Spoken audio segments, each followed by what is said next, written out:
آج supreme court کی جانب سے سنی اتحاد کونسل کی پٹیشن پر فیصلہ جو محفوظ تھا وہ سنایا گیا ہے. 8 محفوظ اس لیے تھا کہ کچھ ججز نے 13 رکنی یہ بینچ تھا فل کورٹ، 5 نے پہلے سنا دیا، پھر 8 نے آج سنایا، 2 کا اختلافی نوٹ تھا.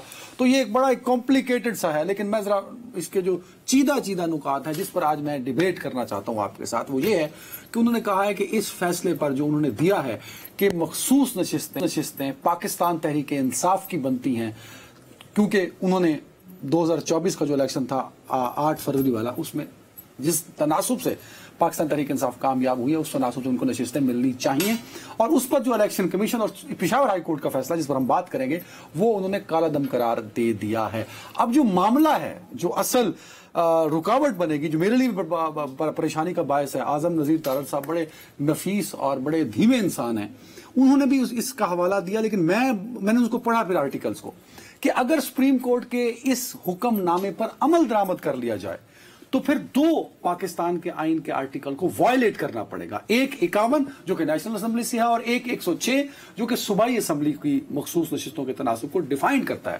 تو اگر میں ان 2 آرٹیکل کو وائلیٹ کرتا ہوں سپریم کورٹ کے فیصلے پر عمل درآمد کرتے ہوئے، تو پھر مجھ پر آرٹیکل 6 لگنا چاہیے. یار عقل کی بات کرو، آرٹیکل 6 کو لگانے کے لیے تھوڑی، یہ تو دکھانے کے لیے. آرٹیکل 6 وائلیٹ کرنا ہے نا.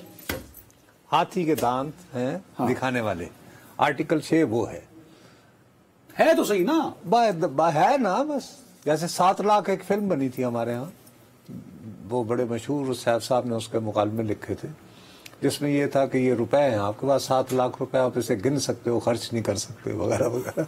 تو یہ آرٹیکل 6 ہے بیٹا، یہ دکھانے کے لیے ہے، بس 2 نمبری ہے. بٹ اس میں کنفیوژن تو ہے نا. اس سے کنفیوژن بالکل ہے، کوئی میری دانش میں کنفیوژن نہیں ہے. سپریم کورٹ کے روبرو ایک مسئلہ گیا، جہاں تک تو میری بات فل بینچ نے سنا، 8 ججز نے کثرت رائے سے یہ فیصلہ کیا کہ وہ لوگ جو 8 فروری کو منتخب ہوئے ہیں اور بضد ہیں، یہ کہتے ہیں کہ ہم آزاد نہیں، ہماری وابستگی تحریک انصاف کے ساتھ ہے، تو انہیں تحریک انصاف کے رکن نمبر 1 شمار کیا جائے. اور جب آپ نے ان کو یہ شمار کر لیا تو اس تناسب سے آپ انہیں خواتین اور غیر مسلم پاکستانیوں کے لیے مختص جو نشستیں ہیں قومی اور صوبائی اسمبلیوں وہ دے اور آگے بڑھے. یہ ہے فیصلہ ابھی تک سپریم کورٹ کا. یہ تو ایک فیصلہ ہے سپریم کورٹ نے دے دیا. کیا یہ پاکستان کے آئینی تقاضوں کو پورا کرتا ہے یہ فیصلہ؟ یہ فیصلہ کرنا میرا نہ حق ہے نہ اتھارٹی. نہیں. آپ ایک شہری ہیں، آپ پاکستانی شہری ہیں نا. تو پاکستانی شہری کا اس وقت سب سے بڑا مسئلہ یہ ہے کہ کل سے بات ہو رہی ہے کہ منی بجٹ لانا پڑے، کیونکہ FBR جو ہے وہ اپنے وہ نہیں پورے کر پائی ہے، یہ ٹیکس جمع کرنے کے ٹارگٹ نہیں پورے کر پائی. تو میں تو یہ سوچ میں بیٹھا ہوں اگر پاکستانی کی بات کریں، ٹیکس فائل کر لیجئے 30 سپٹمبر لاسٹ. بھائی میں کر چکا ہوں، لیکن میں صرف آپ کی خدمت میں عرض کر رہا ہوں کہ عام پاکستانی کا یہ مسئلہ نہیں ہے، یہ شخشقے ہیں ہماری اشرافیہ کے. جمہوری اقدار مضبوط. کون سی جمہوری اقدار ہے؟ کون سی جمہوری اقدار جو اس پارلیمان کو چلاتی ہے سر؟ کون سی پارلیمان؟ جس میں نیشنل اسمبلی اور سینٹ آتے ہیں، جہاں قانون سازی ہوتی ہے، جہاں رات کو پولیس گھس کے کہتی ہے ادھر آ تو 10 نمبری کا تو مطلوب ہے. یہ پارلیمان چھوڑو یار، کسی باوقار اداروں کی بات کرو. اور میں معافی چاہتا ہوں ہاتھ باندھتے ہوئے، بدقسمتی سے ہماری اعلیٰ ترین عدالت بھی اس راستے پہ جا رہی ہے. جی آگے بتائیے. آپ نے اس فیصلے کو بڑے ہی مؤدبانہ انداز میں نستعلیق قسم کی اردو میں بیان فرمایا، بالکل ٹھیک ہے. وہی کیا آپ نے اس قوم کو بتایا کہ یہ تو فیصلہ سنایا جا رہا ہے پاکستان تحریک انصاف کے حق میں؟ کیا وہ پٹیشنر تھی؟ نہیں، انہیں کیا ضرورت ہے؟ تو یہ پاکستان کی تاریخ کا انوکھا فیصلہ نہیں، یہ انوکھا فیصلہ نہیں. کیوں؟ وہ انہوں نے اپنے فیصلے میں لکھا ہے، یہ میں نے پڑھا ہے.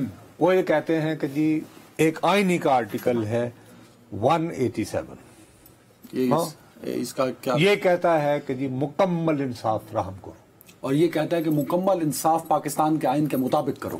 جی ہاں، اللہ بھلا کرے آپ کا. یہ تو میں بھائی مکمل انصاف فراہم کرنا جو ہوتا ہے نا، وہ ججز نے کیا دیا. مکمل انصاف فراہم کرنے میں اور ڈکٹیٹرشپ میں بڑا فرق ہے نصرت صاحب، سمجھیے اس بات کو.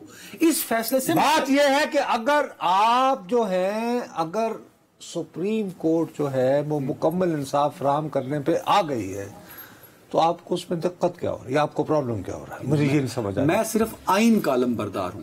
میں چاہتا ہوں کہ سپریم کورٹ مکمل انصاف فراہم کرے، پر آئین کی چھتری میں رہتے ہوئے. اس فیصلے میں اگر میں عمل درآمد کرتا ہوں تو میں آپ کو واضح آپ کو کون کہہ رہا ہے آپ عمل درآمد کریں؟ آپ کیوں پریشان ہو رہے ہیں؟ حکومت وقت کرتی ہے تو حکومت جانے اس کا کام جانے. تو حکومت وقت کو 2 آئینی آرٹیکلز کو وائلیٹ کرنا پڑے گا. 51 کا سب سیکشن 6 جو کہ نیشنل اسمبلی کو ڈیل کرتا ہے، اور 106 جو کہ صوبائی اسمبلی کو ڈیل کرتا ہے. اگر میں یہ نشستیں دیتا ہوں نصرت صاحب، تو وہ لوگ جنہوں نے 3 دن کے اندر اپنی افیلیشن دینی تھی کہ وہ کس پارٹی کے ساتھ ہوں گے، وہ بھی تو آئین کہتا ہے نا.